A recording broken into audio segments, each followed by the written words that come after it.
into Kevin's presentation, because as I understand it at GEA, that's what they've really been doing. They've been trying to think about how do we take the principles of Random and apply them in our context, in our reality, in a way that is evolutionary and fit for purpose, right? So, Kevin, without any, since we're, I know, short on time, I'm just going to hand it over to you and have you take over.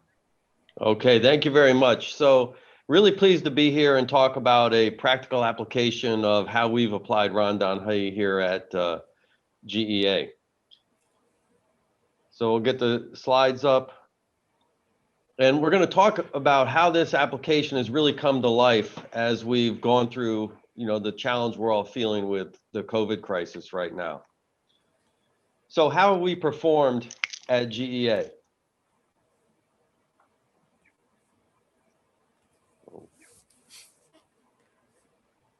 So if you see, we've been very successful. We've been able to deliver.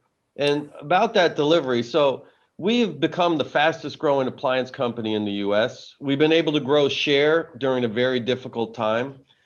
And what I'm proud of, we're also the #1 manufacturer of connected appliances in the US home, which you'll see has been a strategic advantage that we've been able to develop. And look at our customers. We're the fastest growing appliance company with small businesses, small independents. And a lot of people walked away from them during these times. We focused in and made sure that they could be successful. And we've also been able to, during big promotions, be the #1 player out there because you'll see our supply chain was able to really come to life. From an employee standpoint, I think a lot of what we've been talking about today is we've come together. We've had 150,000 hours of volunteerism out there working and building and assembling products as we've been going through this crisis. And what I'm most proud of is we've had the highest engagement score ever as we're all working apart, working from home. And so we've somehow been able to pull the company closer together during a time when we've been farther apart. Now, why did we outperform? I think it gets to a lot of what we've been talking about right now. It's look at who we're competing against. We're competing against traditional organizations. And these people think you can predict the future. They think you can have plans and that can help them go forward and be successful. But as I say here, these people are in a fantasy world. That's not the reality we're living with at all right now. Traditional structures were really built for a time when change was slow. We talked a lot about this, and companies really competed over efficiencies. That's what made you win. Could you be more efficient than your competitor? That isn't the world that we're living in, but they can't change. They're paralyzed by this planning mechanism, this bureaucracy that they put inside their systems. And how do you see them? I think Gary had a beautiful cartoon yesterday that showed a pyramid. And that's what you look for. You look for these central organizations, extreme planning practices. A lot of times you hear strategy departments, planning departments. All that's code words for bureaucracy. It's employees that all they care about is what do I present to my manager? What's my manager looking? How do I serve him? And then managers aren't looking at their users, they're looking at their investors. And that's all they're focused on. And these are what we're competing against by and far. In most industries, this is what you're dealing with. But this time we're going through right now has been chaotic at the least. It's been totally unpredictable. Nobody saw this coming. And I think, unfortunately, this is the new normal. We're seeing crisis after crisis come at us.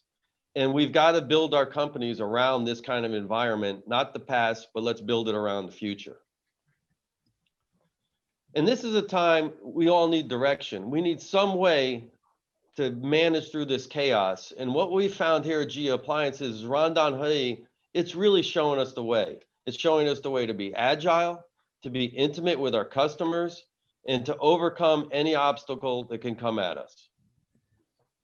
And what does this mean? What does this mean for GEA? If you look at how we're managing, we've restructured, we've reorganized. In the last 3 years, we've built micro enterprise. We've built a culture that I think really showed its strength in the months that we've been dealing with this crisis. When we got into the crisis, we didn't start with a lot of micromanagement. All we had to do from the top is give out a principle.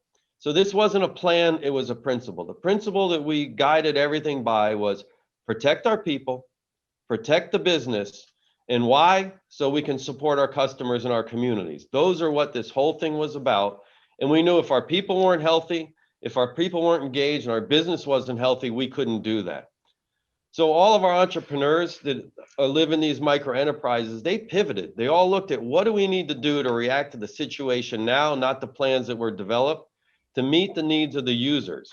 And can we also discover new opportunities as this crisis has given us? And that's what the focus was on. Now, how did we know? This is where I think Zerodistance came in. We talked about our connected appliances. Our connected appliances gave us insight into the first week when we started having lockdown. We saw something very unusual. We live in the home with the consumer. We're there, we're seeing what they use, how they use it. And one of the most interesting, first thing we noticed, dishwashers. People were washing more dishes than they ever washed before. They were cooking more. They were cleaning clothes more. So while our major competitors, I think, looked at how do we protect cash, how do we make sure we're not running and building inventory when this unknown? We looked different and said, this looks very interesting, and maybe there's a usage pattern that's never existed before that we have to get ready for. Now, some areas like our hotel motel air conditioners, we saw different data. We saw this all of a sudden diving. So each micro enterprise, they made their own plans. They reacted to their own data, their own intimate knowledge of the customer, and developed what should we do to react. And this is where the ME structure and also the EMC contracts came into play, where the organization was able to react and very quickly say, how do we support those needs of the enterprises with our platforms? And how do we able to get ready for what we need to do in the day and the week and the months ahead? And they mobilized, as I said, they were able to change their track and they were able to outperform in very quick manner. We were the first and the only that did many of the things I'm going to talk to you about. We looked at our customers. Some customers had real financial needs. We sat with them and said, how can we help? What do we need to do to keep you healthy so we can all be healthy? We took care of independent dealers. A lot of our competitors, they went and focused on the big nationals.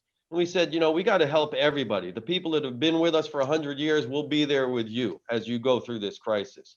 We came up with all kinds of innovative solutions with virtual trainings. And it was one where every entrepreneur learned from the others because no one had the right plan for this. And we learned in quick fashion.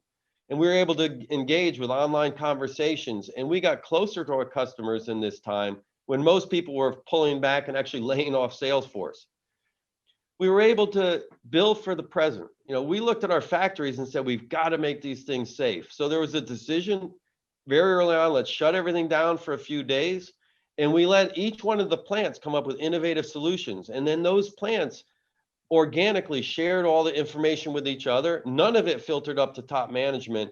And they devised the safest factories in the industry. And what's been a benchmark for companies like Ford and Toyota have come to us and look, what did we do?